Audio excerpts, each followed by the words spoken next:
What up, everybody? It's your boy, Sinner Sanctified. Today's Friday. Thank God it's Friday. Thought we'd do a little something different today. Maybe a little testimony of mine. If we like it, we'll keep rolling with these. If not, we'll go back to what we normally do, which is prayer meditations and mass reflections. Today, I'll share a little bit of my testimony. I am a revert to Catholicism.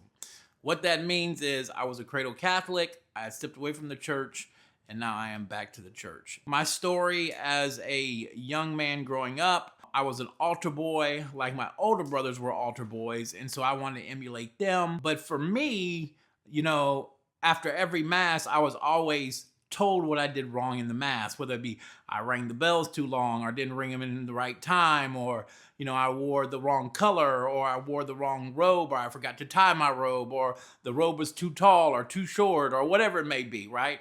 And so my oldest brother was very critical at the way I did things. He was the oldest of the three boys, and he wanted to lead a good example. I was always criticized as an altar boy, so I always had that in the back of my mind, like, oh, I didn't do it right, I don't like doing this, blah, blah, blah. So fast forward to when I was about 17 years old. Back in my day, there wasn't Uber. Your freedom depended on your driver's license. And so for me, getting a driver's license was super important. That means I had freedom. I could get away from the house. I could go do whatever I wanted to do. Growing up, one of the requirements was as long as you stayed in this house, you went to mass every Sunday. No questions asked. You got up, you went to mass. But when I became independent and I started driving, still needed to go to mass under this roof. And for me, one of the things that proved you went to mass was you grabbed a bulletin to prove that you were at the church. So I distinctly remember always running in, grabbing a bulletin and driving off. Not really going inside, not really, messing with the mass. But when I was about 15, 16, 17, and I started driving, that's when I really stepped away from the church. I didn't understand what I had.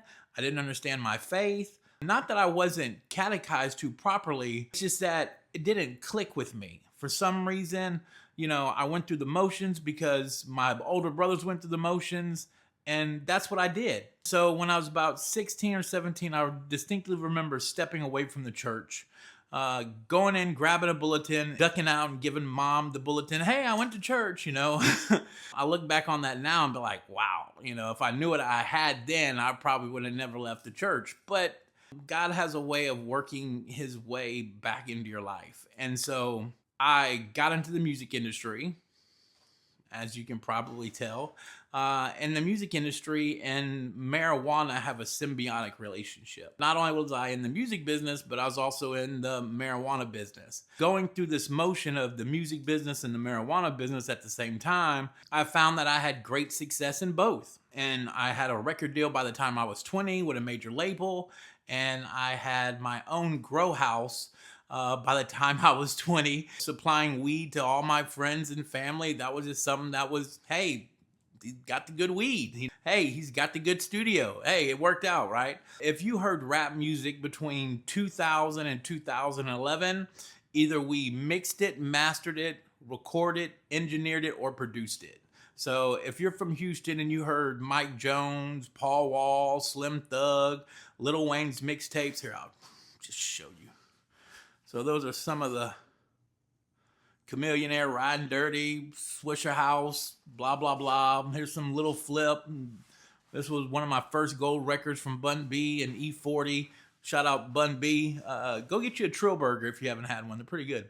But nevertheless, so I was in the music business and I was cohabitating with a female for about 5 years. And at this time, I was really established in the world. I had a 2-story house. We were young. We had 3 dogs. We had 2 nice cars. And everything seemed like it was okay. Up until the point where I proposed to the young lady, and my mother asked me a critical question. She says, "Where are you having the wedding at? What church are you having the wedding at?"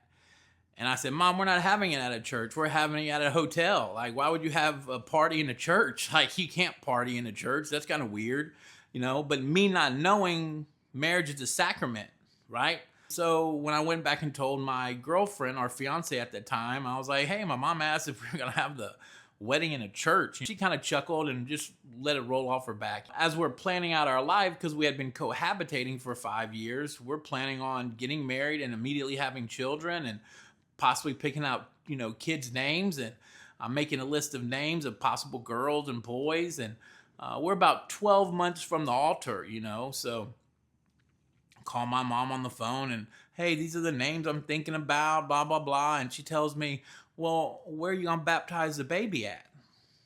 Again, didn't click. Baptism being a sacrament, my mom was asking all the right questions, but they weren't clicking with me. I told my mom, I don't even know if we're going to baptize the baby. And she was just, you could hear crickets on the phone.